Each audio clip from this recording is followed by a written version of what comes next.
in the beginning.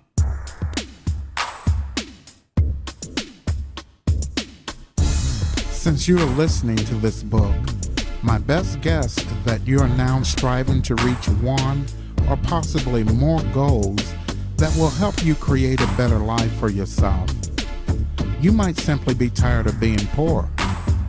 Maybe you've had all the poverty you can handle at this stage of your life, and it's time to stop living from paycheck to paycheck. It is a fact that most black people were not born with a silver spoon in their mouth. And contrary to popular belief, most white people weren't born with a silver spoon in their mouth either. I did not say that white people weren't born with certain advantages because of the color of their skin. What I am saying is this: if the controlling 5 or 10% of the population still control 90 to 95% of the wealth in America, then it really doesn't matter if the controlling elite are white men, brown men, green men, or purple men. What matters most is that you are trying to get your hands on some of that wealth, right along with millions of men of various races who are either slightly above or below the poverty line themselves, and who are just as tired of struggling and being poor. So where does that leave you? What do you have to offer that they don't?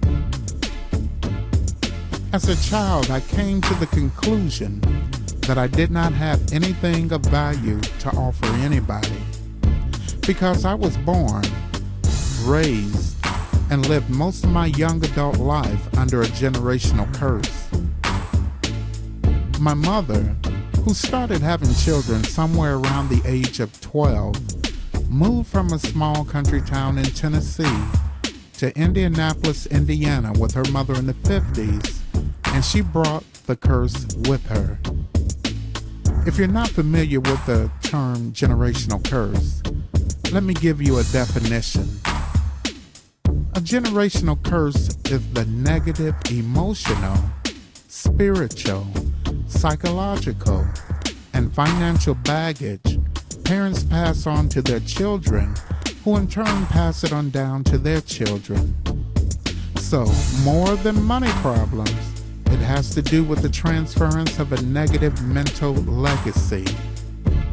I use the expression negative mental legacy as opposed to a negative self-image because the word legacy carries with it all the historical significance of cultural, psychological, and financial deprivation.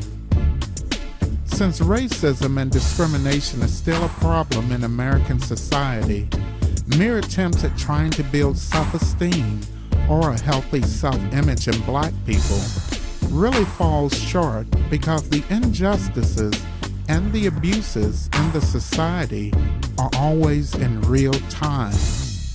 That is, the injustices done to African Americans are always current.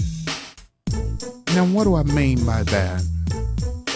Well, let me give you this example. I could take a woman who is a victim of domestic abuse and take her out of the abusive environment and provide her with some support and some services which would help her rebuild her life. Once out of the unhealthy environment and away from the victimizer, we could then begin to work on her self-esteem and help her identify and resolve the issues that led to her becoming a victim in the first place. If she stays away from the person who abused her, her chances for success and recovery will be good. But in the case of African Americans, as a race of people, you cannot simply take us out of the environment where the abuses and the injustices occur, because they are woven into the society we live in. For this reason, historical patterns of thinking are much more difficult to deal with. They must be addressed in both the psychological and the spiritual realm. When a white person says something like, "I don't know why they just can't get over it," they're overlooking the fact that racism, injustices, and discrimination are still happening in real time. How can you get over something if it is continual and if it is created moment by moment?